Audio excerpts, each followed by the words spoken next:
Metamorph Jack presents Star Wars Choices of One by Timothy Zahn.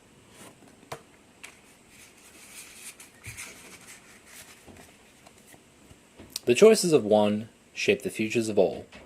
Jedi saying. Chapter 1. The last hyperspace jump had been a tricky one, starting as it did in one minor star system barely on the charts, and ending in another even more obscure one. But the ISD Chimera's officers and crew were the finest in the galaxy, and as Commander Gilad Pellaeon looked over the repeater display, he confirmed that they had made the jump precisely.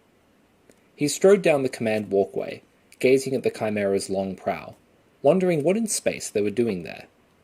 The Chimera was an Imperial Star Destroyer, 1.5 kilometers of heavy armor and awesome weaponry, the very symbol and expression of Imperial power and authority.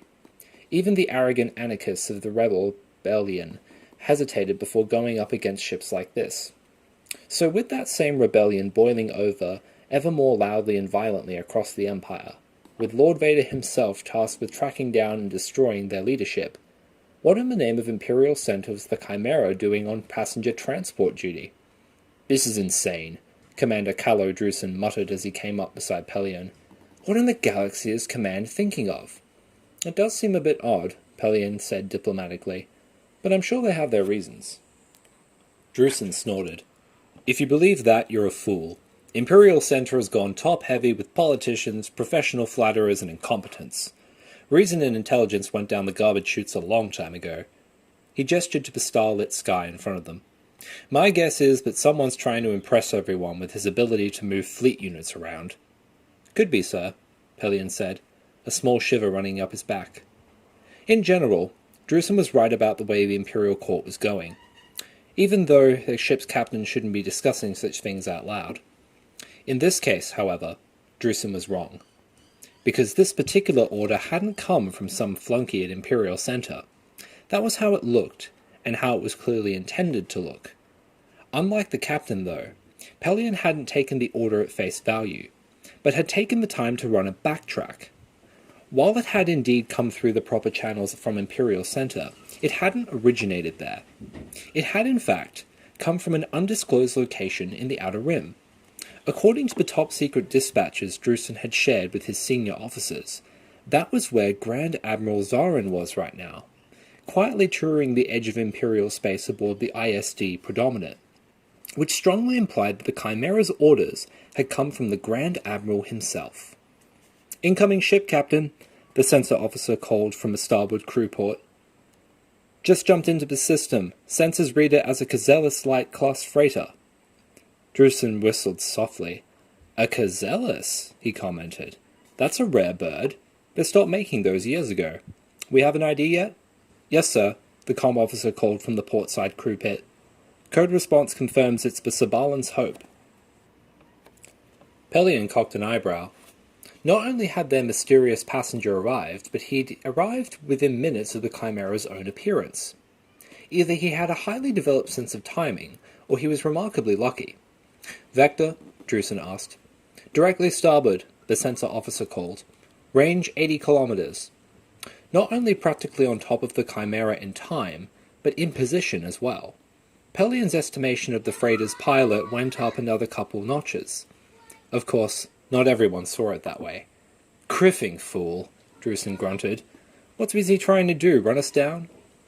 Pellaeon took a few steps forward and peered out the starboard viewport. Sure enough, the glow of a sublight drive was just barely visible out there against the background of stars. Except that glow shouldn't have been visible. Not at that distance. Not unless the pilot was hauling his sublights for all they were worth, and then some. And the only reason someone would do that... "Captain, I recommend we go to full alert," Pellaeon said urgently, turning back to Drusen. "The ship's running from something." For a moment, Drusen didn't reply, his eyes flicking past Pellaeon's shoulder to the approaching freighter.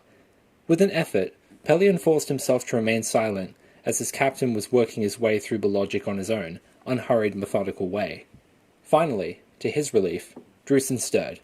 "Full alert," the captain called, and confirmed their identity code, just in case he's not running from anyone, but thinking of ramming us. Pelion turned back to the starboard viewport, hoping he'd been able to keep his bewilderment from showing before the captain could see it. Did Drusen honestly believe anyone would be stupid enough and suicidal enough to try such an insane stunt? Even the lunatics of the rebellion knew better than that. Still, as long as Drusen's paranoid assumption got the shields up and the turbo lasers charging. "Incoming," the sensor officer snapped. 6 unidentified ships jumping in, bearing in sweeper cluster pattern behind the Sabalan's Hope. "Come about," Drusen said, his voice taking on an edge of eagerness. The captain loved it when he had the chance to fire the Chimera's turbo lasers at something. "All turbo lasers to full power." Pelion grimaced.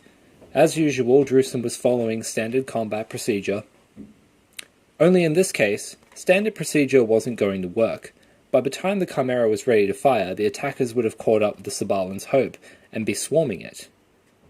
But if the Chimera threw power to its sublight engines and headed straight for the freighter, they might scare off the attackers, or at least give them a moment of pause.